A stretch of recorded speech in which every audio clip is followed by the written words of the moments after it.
Hello, hello. Welcome to another video here on Lissa's Raw Food Romance. My name is Lissa and I have been following a raw diet since 2014 and loving it. Today's video, I would like to talk about how to build a variety salad and how to make an epic dressing without a recipe. So let's chat about that in this video.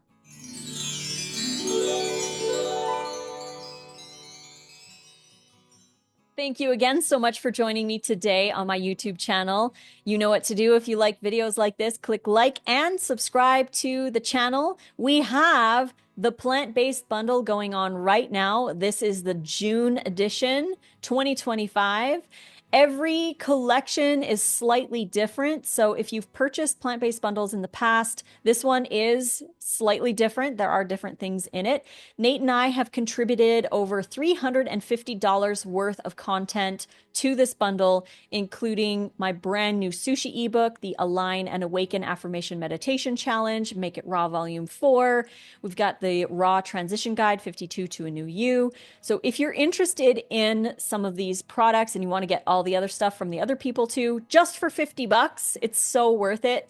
Even just to go check it out. Link is in the description box below. So head on down there to see the bundle and maybe grab it. So how do we build a variety salad and an epic dressing without a recipe? So this is kind of a recipe in a way because there are certain steps that you can follow to actually build something yourself without having to follow a recipe, experimenting yourself and trying out different combinations of things. Now, as part of the plant-based bundle, I contributed my How to Build Variety Salads and Epic Dressings ebook. This is an informational ebook that goes into great detail on how to do these things. So I'm going to share a little bit in this video, but if you want the more in-depth version, grab the bundle because that ebook is in there. So first, to start off, we want to build our variety salad. And our variety salad is going to start with a base of greens. So again, in the ebook, I have lists of like all different kinds of options that you can use for each one. So go check that out. But to start, you're going to need a base of greens. And I usually recommend if you're looking for variety, do like 1, 2, 3, or even 4 different kinds of greens in your salad. Usually start with romaine or iceberg is a pretty good base, and then add some other greens in there in smaller amounts like dandelion or endive, kale, whatever greens you want to add. And remember, when you're building a variety salad, you don't have to overdo each ingredient because you're going to be putting a lot of stuff into your salad. And if you're doing like 2 cups of everything, it might be a little bit big for you. You could always split it with somebody, but it might be a little bit too big if you're putting larger amounts of all of the things in there. So, just do a little bit of everything because it's all going to add up into a really big salad. So start with a base of greens, multiple different greens, and then you can move on to other things. And like I said, in the ebook, it goes into great detail about the 10 different things that you can add to a salad, 10 categories, so to speak, with list of everything that you could put in there. And I know I missed stuff. Obviously, there's so many different kinds of foods that we can eat, but I tried to put the most common things in there that you could use for each category. So we've got categories like your vegetables. We've got your aromatics like your onion and garlic and stuff like that. We've got edible flowers. We've got sprouts and microgreens. We've got fruit is an option to add to your salad. So to build a variety salad, work with what you have available for one, and work with smaller amounts of many things because you can get a lot of stuff in your salad and have a really big, beautiful, gorgeous, colorful salad. And trying to get some of every color in there, if possible, is going to also help build your variety salad. So those are some tips for building the salad. Then for building the dressing, you're going to need to address 5 tastes. There's sweet, sour, aromatic, fat, and spice. And this is a little different than our five tastes. We have sweet, sour, bitter, salty, and umami. And they kind of work together. But when you're building a dressing, these five are the ones that you want to look to the most. The fat one, not necessarily in every dressing. You don't have to use fats in every dressing, but they do help to bring that balance to an epic dressing. So you can use a small amount of fats in there as well. So we've got sweet.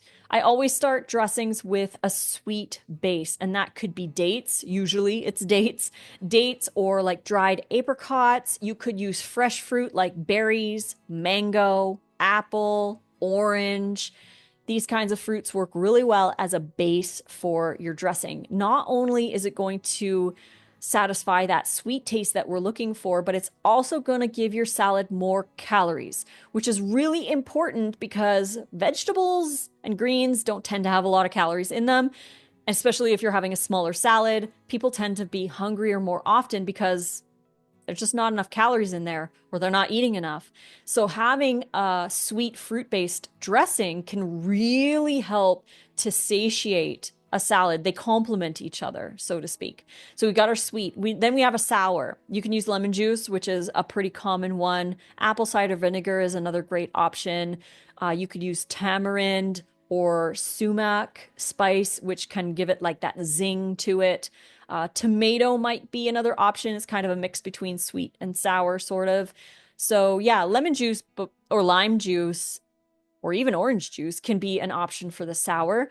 Then we've got the aromatic. Aromatic is what I like to refer to as the garlic, onion, kind of earthy kind of vibe to your dressing. So onion powder, spring onions added to it can be really good as well. Garlic, of course. Any of those alliums. Miso is another one. Miso actually is really good for the umami taste, which could be mixed into that aromatic area, or coconut aminos or something like that to give it kind of like that more umami, earthier kind of a flavor to it. Then we have our fats. And like I said, you don't have to put fats in your dressing, but sometimes it does enhance the dressing a little bit. Just putting 1 or 2 tablespoons of something in there, like hemp seeds, walnuts, maybe a quarter of an avocado, that can help as well. Cream it up a little bit. But again, it's not necessary, but it does add a little bit more depth to your dressing. And some people find that adding a little bit of fats actually helps them to enjoy their salad a lot more.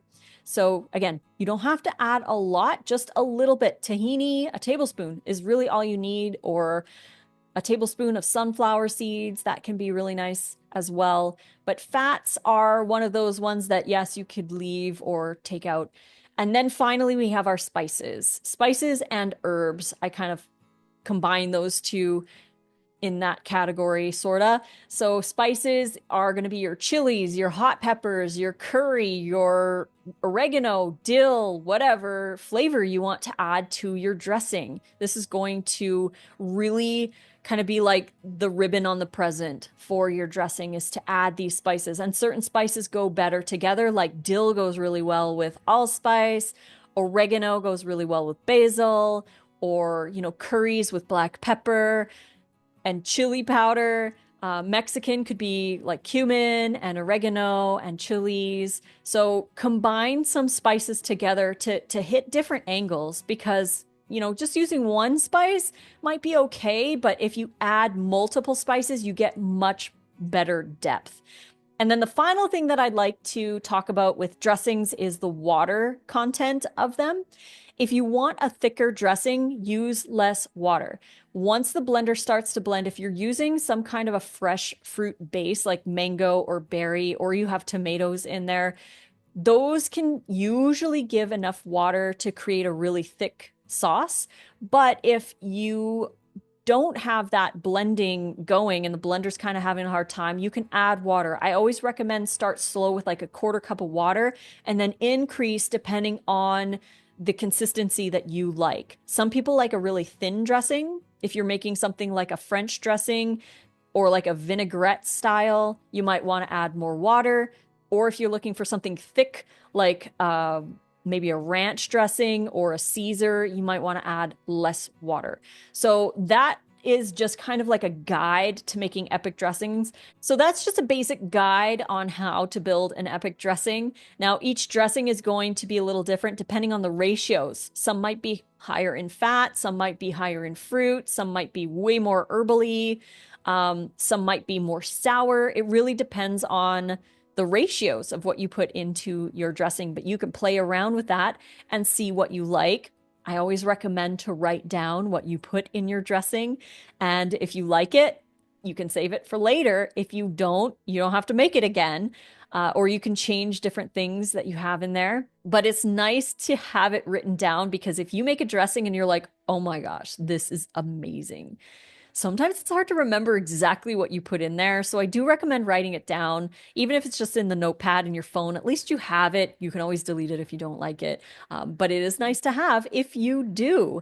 And then one final thought on the dressings is to always start slow with the spices and the garlic and the lemon juice. Like start slow with these things because sometimes you can add too much and it's really hard to take it away, but it's easy to add if you need more. So start with like maybe a quarter of what is recommended in a recipe and then work up from there. You can always blend it and then taste it and be like, oh, that's enough spice for me. I'm good. Or you taste it and you're like, no, I need way more spice. So then you add more. Maybe you like it way more cumin flavored, or maybe you like extra oregano. Maybe you like it hot and spicy. Whatever that looks like for you, you can switch and change up some of the amounts of the ingredients in there to make it to your taste because it's all about you enjoying it. So yeah, that's how I would build a variety salad and an epic dressing. You can learn more about this in the ebook that we have included as part of the June 2025 plant-based bundle, which is going on right now. It's only $50 and you get so much content, including over $350 worth of content from us. The new sushi ebook is in there. So if you missed the last bundle, here's another chance to get the sushi ebook for you, and the Make It Raw 4 and the Align and Awaken Affirmation Meditation Challenge. That's a pretty good one in there too. So thank you for joining me today for this video. If you liked it, please click like. Don't forget to subscribe to the YouTube channel, and we will see you tomorrow for another video. Until then, enjoy making your variety salads and epic dressings, and I will see you soon. For non.